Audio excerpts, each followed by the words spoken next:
Hiya, hiya, howdy, it's Nikki, your unproblematic drama queen, and welcome back to my channel.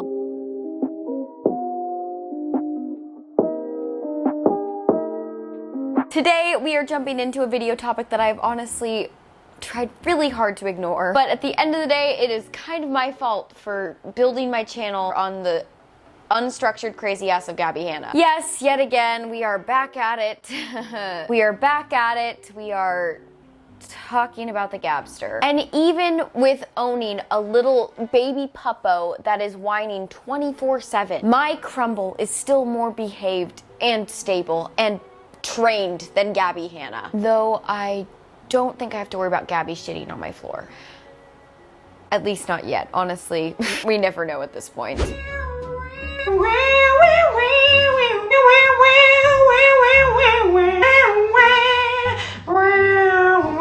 Anyways, here is a quick little hello from the Crumble Bumble. I'm gonna let her be free and roam around my room and already test the very fragile trust issues we are building together. So if at any point you see me on edge while I'm filming, it's probably because Little Miss Crumble is currently Little Miss killing my carpet. Anyways, enough stalling. If you want to see more Crumble content, let me know in the comments below, because I'd love to see this baby girl. Oh! Be free, Crumble. Be free. Don't pee. And let's talk some tea. As I literally said that, she just peed on my carpet. Let's just talk about Gabbie Hanna, guys. Today, I'm gonna give that 401 hot goss on all the needless rambling you wanna hear. That happened on Cancer Keem's Mom Basement podcast, featuring the legend, the crazy, the Gabster. But first, y'all know the drill. If you like my face, feel free to like, subscribe, and hit that notification bell to join the fam bam, because we're trying to hit 1,000 fam bam followers by the end of the summer, baby. That's kind of it. If you like my face, I already said that. Oh boy, I'm a dog mob. Let's get sipping, let's get dripping, and let's talk the tea, because there is a lot to talk and a lot of talking that goes on out of Gabbie's mouth. So let's get into it before my dog starts having a panic attack again. Okay, so right out of the gate, this has just got me so heated, considering I have to sit through a whole last hour of this needless rambling compared to the already long enough 30-minute Trisha Paytas episode. Because we have one of the most controversial figures and talented figures of all of YouTube. I'm telling you, she's got some talent. We're talking about the one, the only, Gabbie Hanna. So let's just say you best believe I am listening to this shiz on that two-time Gabbie Hanna chipmunk speed.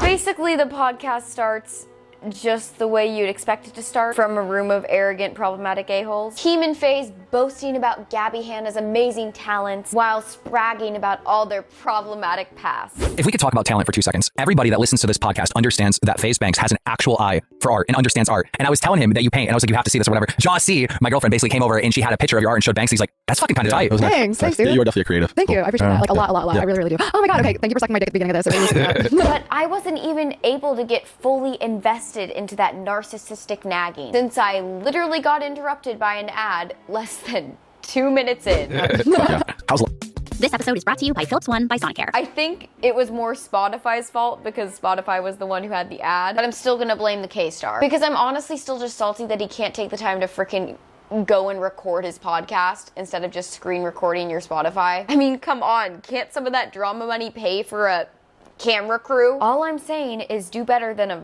vertical ass screen recording of your Spotify audio. Anyways, moving on. First things first, contradictions start less than 5 minutes into the podcast. Pissed, yeah. Dude, I fucking hate having drama. Here's my thing with my drama is I'm always in it, which is so fucking annoying, and I never want to be a part of it, but people won't leave me the fuck alone. And I try so hard not to engage with it, and I'm just like, oh shit. I remember my manager came over, and this is after like maybe a year and a half of me just ignoring everything, and I'm like trying to sit there, I was like, no, I don't fucking respond to petty drama, and he was like, I think it's time. It was right after the Bianca situation. Yeah. And he was like, I think it's past the point of ignoring it. I think you have to say something, but now it's like, now I'm forever tied to people that I want nothing to fucking do with. Oh boy.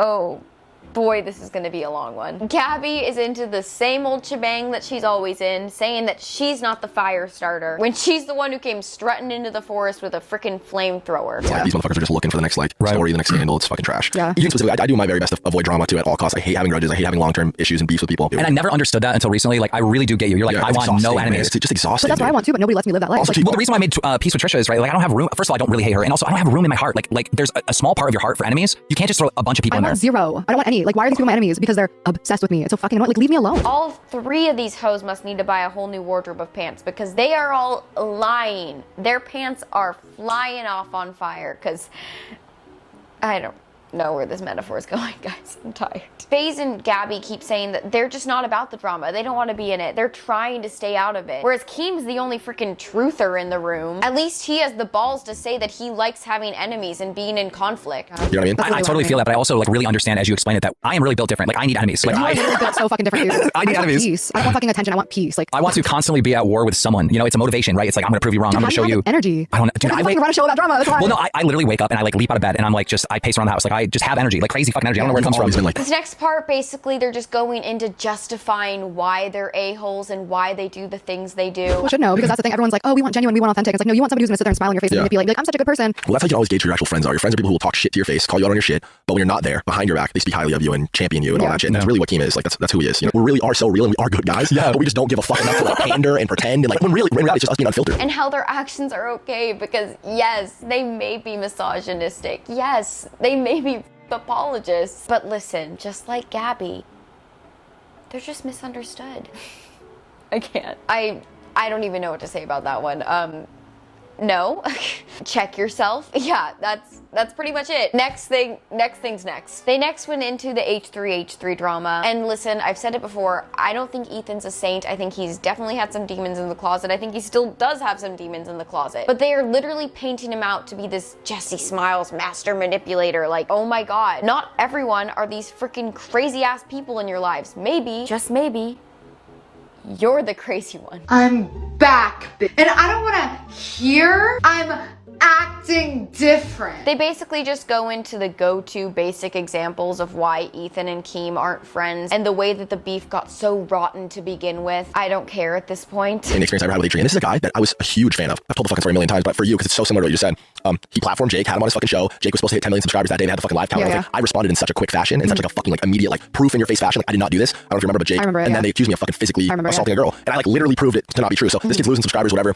But fucking H3's on the podcast talking about the shit as if it's a matter of fact. Like, I can't believe Banks would do something like that. What a fucking piece of shit. I can't believe this. So then it all comes out in even further proof, like all the way down to like the security footage of the fucking nightclub. I was never even in arm's reach of this girl. Never even was close enough to give her a hug. And then it's just Gabbie basically grasping at straws to incorporate herself into H3 beef that she literally has no correlation or connection to whatsoever. I was really let down by Ethan because I tried to give him like the benefit of the doubt that he was kind of just manipulated by Trisha into saying, I don't know how much you know about it. Like he like just platformed like a lot of like mental abuse and like slander and shit. And I was like, okay, well he has Trisha in his ear and they're friends, so I get it. But then after Trisha went on to fucking say he was like sexually harassing her and basically doing to him what she'd been doing to me for 2 years, he still went on to like talk shit about me online. Like I asked him, hey, you see what it is now? Let me come defend myself on the same platform that you sent millions of people. We just talked about this. Same thing happened to Banks. And I'm sorry, but going into the fact that Gabbie's going off saying that Ethan and Trisha talking crap about her on the Frenemies podcast was the reason that Gabbie went psycho and crazy and had mental breakdowns. What he did to you was horrible. I know, dude. And like, so what exactly was? Because all I know about your guys' thing was award for the biggest meltdown. Well, dude, that fucking sucked. Just because like as much as you pretend to give a fuck about mental health, like I'm extremely mentally ill. I'm pretty open about it. Joke around, like, oh, let's give her. Maybe she'll come accept the award. Like, fuck you, dude. But like, there was this. Trish was doing her own thing. Nobody really takes her that seriously. But I was still going. Like, she was going hard. She literally convinced people that I was like stalking her and obsessed with her. It was so fucking absurd. So then she's doing that on her own, and then they do a podcast together. I don't know how many episodes there were, but like just allowing her to go on and like doing literal segments about me. Whole new audience that just think Gabbie Hanna, psycho, stalker, obsessive, dramatic. You're not gonna let me come fucking say my piece. You're not gonna let me say my side.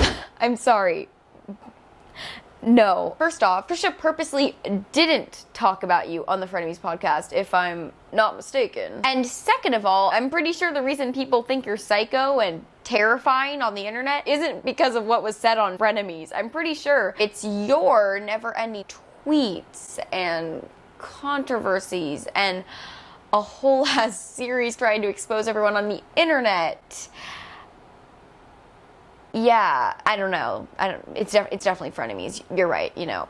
Nothing to do with you. Gabbie, you are literally trying to paint yourself as the victim when the blood is smeared on your hands. Dude, I don't care about YouTube. Like, I'm not trying to be a YouTuber. I don't care about YouTube drama. I'm just trying to like do my artist shit, and nobody will just let me like live. In my opinion, because I've been there too, like where I fucking see like everybody in my fucking world is against me and I'm fighting against them and whatever. And it's like, if it's fucking everybody in every situation, you find yourself in the cycle and the same shit, at some point, don't you have to look in the mirror and ask, what the fuck, what am I doing to create this shit? Do you remember my song Monster that was on the memes? And I'm sorry. Again, when did I become a YouTuber apology? Okay, but the fact that she's butthurt about the Steamy Awards, that was a joke show that they did on Frenemies. Oh my god. A highlight of the whole podcast. And then, after another ad break. For more at phillips.com/one. That's PHILIPS.com/ONE. They go into an actual story about mental health and mental health awareness that actually kept me invested for longer than 2 seconds. Basically, FaZe went into his struggles with realizing that he had anxiety and problems with his mental health, and how he was able to overcome those struggles and prove to himself that he is bigger than what mental health is setting himself up to be. And it really showed that mental health doesn't need to stop you. It doesn't need to be a crutch for why you act and do the certain things that you do. Gabbie, I think this would have been a really great conversation to have, especially with Gabbie Hanna. And I wish the rest of the podcast was centered around this and these topics and these important issues, rather than these three salty hoes blaming all their problems on everyone under the sun and T channels. I do agree that there are some not so great T channels and bad tabloids, as Gabbie would say. Small and, I'm a joke. Like, it's so hard. You're not a joke. That's so sad. To a lot of kids I am, though. Like, and I know that's not forever, and I know I can turn that around. But if I would have remained popular, like, I look at the people who will just, like, make an expose about me because their views are low, and I'm like, oh my God, I was so close to being that. In social media, being a YouTuber or whatever, you got to take hits. You have to take big dives, right? But the majority, like myself, do our research, spend numerous hours editing, and yes, share our opinion on matters that may be serious and may be controversial, but at the end of the day, do so in a researched, unbiased, and informative way. Then she went into the whole Escape the Night drama and how that collab just ruined her life and ruined her career and how she hates them and all the bad blood. Like, I'm getting hate online, but because this person's so much more popular than me, none of my friends back me. And yeah, that's whack. Those are your friends. Yeah, because they're not your friends. Dude, this city, LA, so many fake fucking people. Like the new drama that you were in where you were talking about, you being a bitch or whatever at the, what was that? Escape the Night. Escape the Night. Like, she admittedly was like a bitch on the set, right? And she admits it, right? So she publicly admits, like, hey, I was horrible on the set, right? They jump on her. Gabbie Hanna's lying. This is what she really did. She said she was a bitch. Keem and FaZe basically backed her up, saying, well, she said she's a so it's fine. I don't know if you remember your own contradictions at this point, Gabbie, but it wasn't the fact that you were that brought up the problems to begin with. It was basically the point that you were trying to paint Escape the Night out to be this terrible horror devil show that wasn't accommodating and didn't get you your food, and they were terrible production assistants and everyone sucked and you were the victim. So obviously, with these being lies, Joey had to address this, clear the name of his show since it's pretty successful, and I'm pretty sure he wants to make more seasons in the future. Then Gabbie goes into the fact that she just wants to leave the internet. She just wants to leave the internet and be an anonymous songwriter and painter offline. So I told Keem this the other day, and he does not believe me. I just want people to talk about me. I don't care. But dude, I don't want to be famous, and you don't believe me when I say that, but like, I genuinely don't. And he's like, you gotta do this, you have to do this for clout. I'm like, I don't want to be famous. I want to pay my bills making music. That's all I need. I don't want to be like, my dream would be to like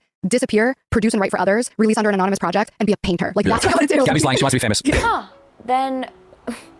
Then go do it. You keep saying, Gabbie, that you don't like the spotlight, yet you continue to open your mouth. At the end of the day, you can't live a life saying you could care less about relevancy and being relevant on the internet, whilst making an entire series centered around controversies and being self-aware enough to literally call yourself the common denominator. And at this point was when I really lost interest at like 40 minutes, when I just really lost interest in life. And that's why I love having enemies. Like, that's a huge driving.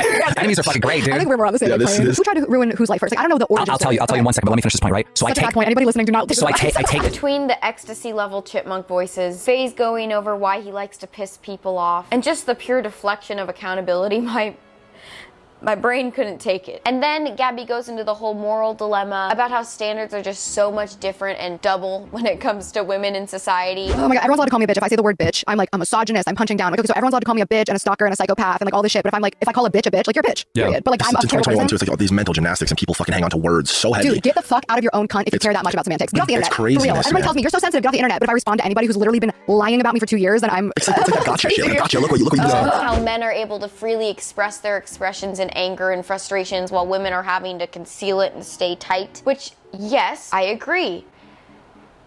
In any situation but this. And I am winning the fucking game. And it's fun. It's fun to compete. I did It's fun that to for a win. minute. Do you remember April when I was popping off on everybody? Yep. I was like, I'm gonna be On that fucking Rachel Oates villain. bitch? Oh my God, dude. Trying to say that the situation surrounding Rachel Oates somehow warrants Gabbie having the freedom to call her a bitch.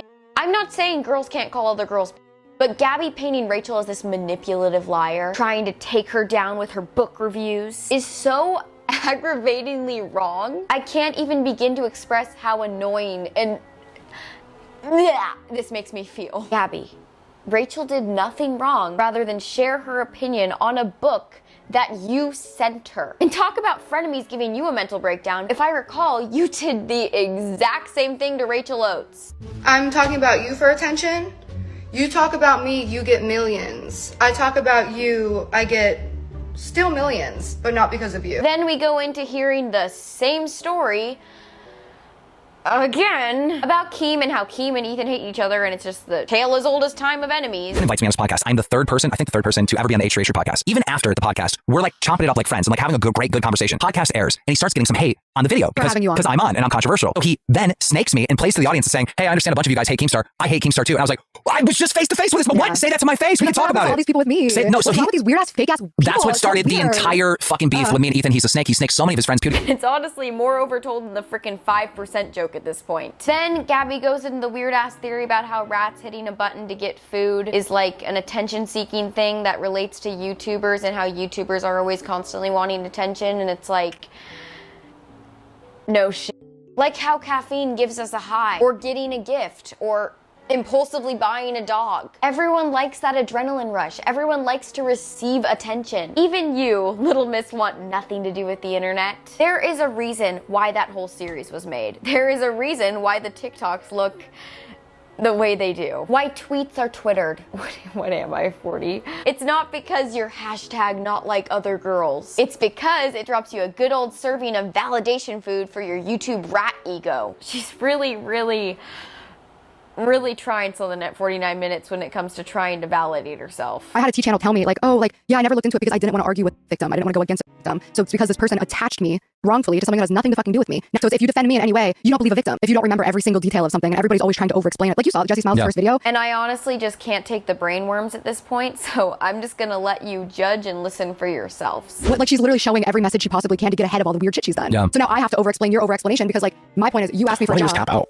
Dude, I literally didn't respond. Okay, so she puts out this video. I don't respond. So I'm like, this is all lies. If people see it, whatever. And then I don't say anything. And she puts out another video. I don't say anything. She puts out the first video of the day I'm putting out a huge music video. They've been promoting like crazy, clearly on purpose. And then I'm fucking putting out my EP. And then she puts out another video like a couple days before. And then because of the shit she's doing, now these T channels can literally make up any story they want. So now they're making up stories about I'm disrespecting a murder victim, lost a record deal, lost a brand deal, lost a 20 million views podcast. Like all of these situations, I lost huge collaborations with major artists. So I tried not to respond. And it got to a point where it's like, do I have to give up all of my dreams and everything I've ever worked for, which is kind of where I'm at now. Yeah. She says stuff such as it's not her fault that she can't remember, and that Jesse was using texts from years ago to prove her point. And it's like, yeah, Gabbie, you clearly can't remember. Because last I recall, Jesse was the one who pointed out that you were the one using texts from years ago. Whereas Jesse doesn't say a friendship's length of text like a crazy serial killer. You really are stuck in this crazy loop with your story, aren't you, Gabbie? You just keep trying to manipulate it to fit your story the next day and fit the next lie that you're trying to prove right. I mean, I don't know how many times at this point the reason why you lost the record label and all the brand deals and all your credibility on the internet has changed. Not everyone and everything can be the reason for your demise on the internet. And clearly you are self-aware enough to realize that you are the common denominator in your problems. Yet you are still so